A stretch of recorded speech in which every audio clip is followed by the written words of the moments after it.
वर्षों के संघर्ष के बाद एक सुखद समय आया है।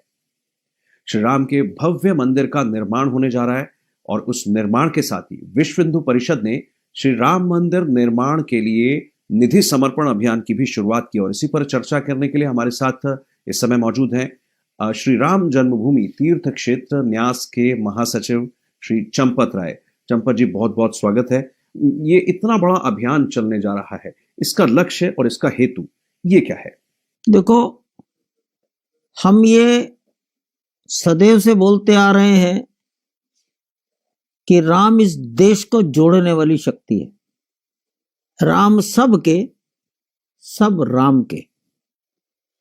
अभी हम बोलते थे, आज हम इसको दिखाएंगे कि भगवान राम के मंदिर तो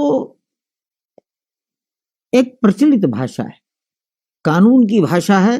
मंदिर यानी भगवान का घर। तो मनुष्य अपना घर बनाता है तो कितने चाव से बनाता है, कितना लगन रहती है। राम का यानी उनके आराध्य का घर, हिंदुस्तान के आधी आबादी जिस उमंग और उत्साह से इसमें भाग लेगी, तो राम इस देश को जोड़ने वाली शक्ति है, ये इस अभियान से स्वतः सिद्ध हो जाएगा। हम देश को जोड़ने नहीं चले, देश तो एक है। गंगा और भारत माता की जय के नारे सर्वत्र लगे। ये सिद्ध हुआ कि देश एक है। अब राम हमारे आराध्य का घर, ये इसमें से सिद्ध हो जाएगा जब समाज का उमंग और उत्साह सामने आए। समाज में आपने सही कहा, बहुत ज्यादा उमंग है, उल्लास है, न सिर्फ भारत के अंदर बल्कि विदेश में रहने वाले भारतीयों में भी। और सबकी जिज्ञासा चंपत जी ये है कि इस जब ये हम अभियान चलाने वाले हैं तो इसके तहत किस तरह की गतिविधियां हम धरातल पर होते देखेंगे? देखो, ये अभियान वर्चुअल नहीं है। हम कोई धन संग्रह का अभियान नहीं चला रहे। परमपिता परमात्मा का मंदिर और घर बनने के लिए धन मांगने की जरूरत नहीं। परमात्मा के चरणों में लक्ष्मी निवास करती है, इसलिए धन की कोई कमी नहीं, मांगना नहीं। लेकिन ये राष्ट्र की अस्मिता, गौरव, ये बताना महत्वपूर्ण है। इसलिए वर्चुअल अभियान नहीं है, ये होम टू होम, ये door to door, man to man, इसकी ये महत्ता है। और इसलिए लाखों राम भक्त अपना घर छोड़ेंगे, अपने व्यापार से छुट्टी लेंगे या व्यापार किसी और को सौंपेंगे। विद्यार्थी और वानप्रस्थी अपना घर परिवार छोड़ेंगे। और ये दुनिया देखेगी कि भारतवर्ष में कितने प्रकार की विभिन्नताएं हैं। भाषा, प्रांत, जातियां, उपजातियां आपस में झगड़ा करने के, समाज को लड़ाने के कितने छोटे छोटे फैक्टर रोज हम देखते रहते हैं। और इन सब के बावजूद जब अवसर आता है तो ये हिंदुस्तान होमोजीनियस एक इकाई बनकर खड़ा हो जाता है। ये हमारा विचार। इसलिए ये अभियान वर्चुअल है ही नहीं, it is home, door to door, man to man. एक चंपत जी, आपने बात कही जो सच में चिंता की भी बात है। भारत को असल भारत बनना है तो जो जात पात का विद्वेष अभी चलता है, हालांकि मेरा मानना है कि बहुत कम चलता है, मीडिया के माध्यम से वो बड़ा भी लगने लगता है। क्या हम ये माने कि अब जो हम अभियान, निधि समर्पण अभियान के माध्यम से जब हम जन जन तक ये संपर्क करेंगे, क्या हम भारत की उस चिंता को भी एड्रेस करेंगे जिससे भारत असल भारत बनने की दिशा की ओर चले, जिसका आरंभ हम अयोध्या से होते देखते हैं? एक आध बार के करने से कुछ नहीं होता है। ये अंदर जो छिपी हुई एकत्व, एकात्म भाव की जो चिंगारी है, इसको बार बार दिखाने की आवश्यकता पड़ती है। अभी तक जो कुछ हमने अभियान लिए हैं, शायद हम इतने आबादी तक नहीं पहुंचे होंगे। इस अभियान में से ये भी निकल कर आने वाला है कि ये भारत अजीब देश है। इतने गंभीर कोरोना काल में जहां 6 महीने से लोगों के व्यापार उद्योग सब बंद है, तो भी समाज में दीवानगी है। एक दिन आएगा जब समाज से हम पूछ सकेंगे, तुम बताओ इतने कठिन काल में किसी देश ने अपने देश की जनता के साथ इतना बड़ा जनसंपर्क किया हो, और वो भी सरकार के बिना। अंततः सरकार भी संपर्क करती है जब जनगणना होती है। अभी तो कोई जनगणना नहीं है। राजनीतिक दल भी संपर्क करते हैं, बूथ पर करते हैं जब चुनाव होता है। ये चुनाव भी नहीं है। हमारा तो पर्सनल कोई हित ही नहीं है। तो ये जो भारत की आध्यात्मिक शक्ति है, ये जो देश को जोड़ कर रखती है, ये दुनिया के सामने प्रकट हो जाएगा। हम ऐसा मानते हैं जब भव्य मंदिर का निर्माण होगा, और पहले से भी हम श्री अयोध्या जी के लिए भी कहते हैं कि भारत की आध्यात्मिक सामाजिक चिंतन का एक बहुत महत्वपूर्ण केंद्र है, प्रेरणा स्रोत है।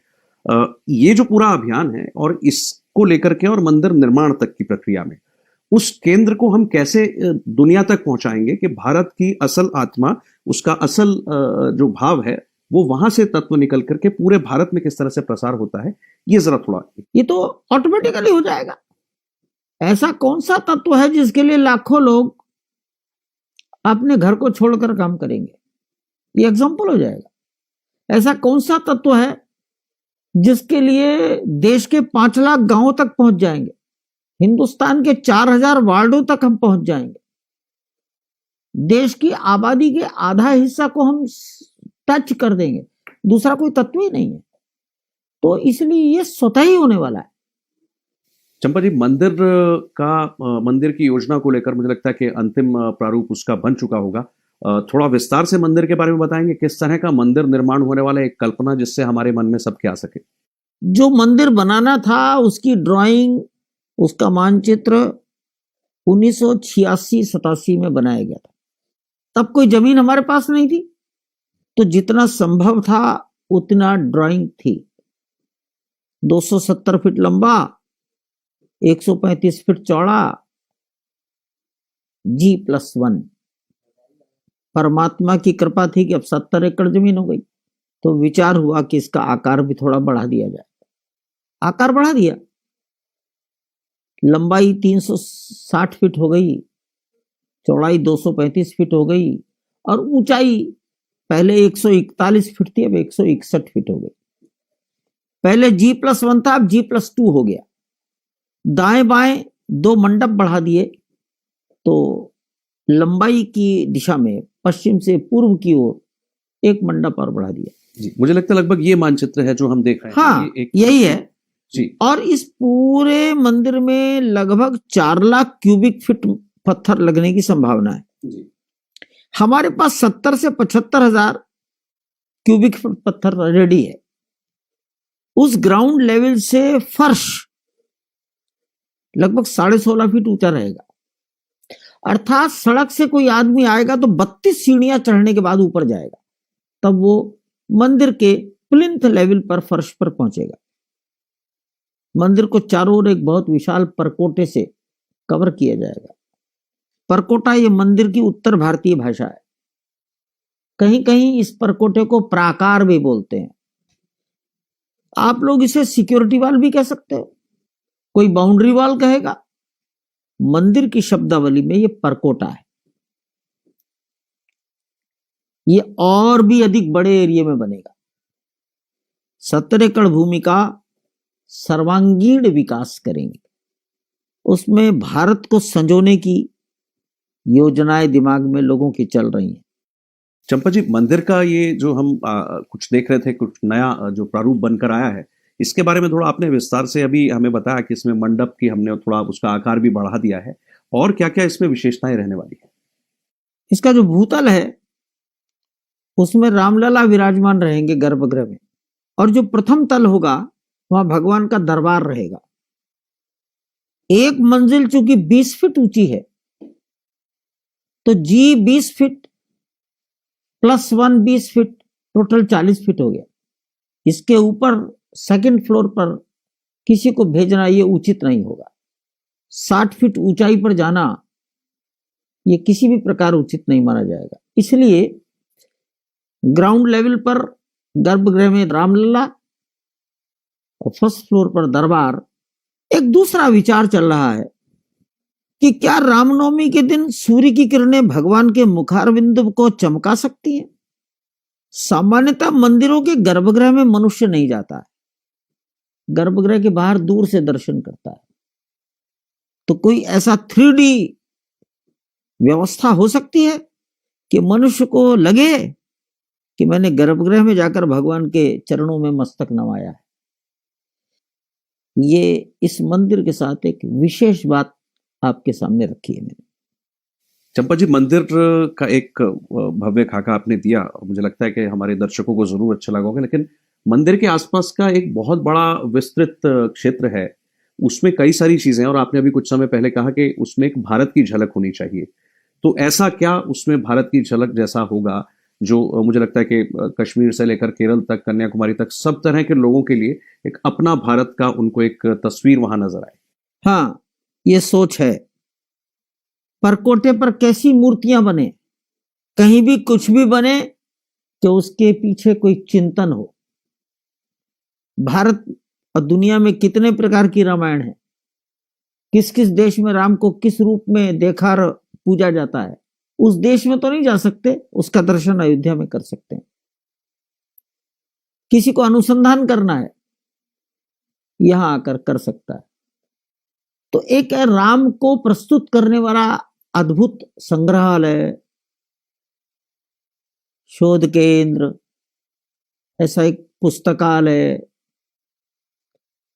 या आप उसे कहिए आर्काइव्स, ओपन एयर थिएटर, कोई अच्छा बढ़िया ऑडिटोरियम। तो ये जो बड़ी महत्व की चीजें हैं, शेष तो कोई यज्ञशाला, गौशाला, ये तो हमारे लिए सामान्य सी बातें हैं, सभी सोचते हैं। लेकिन जो समाज में और कहीं अन्यत्र नहीं मिलती, वो हम चीजें यहां लानी। वाल्मीकि रामायण में किन वृक्षों का वर्णन है? क्या इस संपूर्ण परिसर के अंदर प्रत्येक वृक्ष लगाया जा सकता है? क्या उनके लिए जलवायु प्रदान की जा सकती है? ये एक सोचने का विषय है और इस पर कोई ना कोई सोच रहा है। मंदिर निर्माण के साथ जो भारत के समाज में एक चेतना का उभार होगा, उसके बाद का भारतीय समाज कैसा दिखता है? और क्योंकि अभी ये अभियान भी हमारा उसी का छोटा भाग है, हम जिस बड़े भारतीय समाज के निर्माण की, भारतीय समाज के चरित्र के निर्माण की बात करते हैं, मंदिर के बाद वो चरित्र कैसा होगा, ऐसा ध्यान में लाने वाली बात। देखो, जितनी मात्रा में घर के अंदर राम जाएंगे, राम को पढ़ा जाएगा, समझा जाएगा, उतनी मात्रा में परिवार में भी सुख शांति रहेगी, गांव और मोहल्ले में रहेगी, शहर में रहेगी, देश में रहेगी। राम का जीवन, राम का व्यवहार, राम को मर्यादा पुरुषोत्तम कहा गया है। वो मर्यादाएं उन्होंने समाज जीवन के सब क्षेत्रों में स्थापित की हैं। लेकिन राम का जीवन देखिए, माता ने वनवास दिया है तो राम सुग्रीव का अथवा विभीषण का राज्याभिषेक करने के लिए उसके राज्य में नहीं गए। मैं वनवास पर हूं, इसलिए सुग्रीव का राज्याभिषेक करना हो या विभीषण का, उन्होंने किसी दूसरे को भेजा।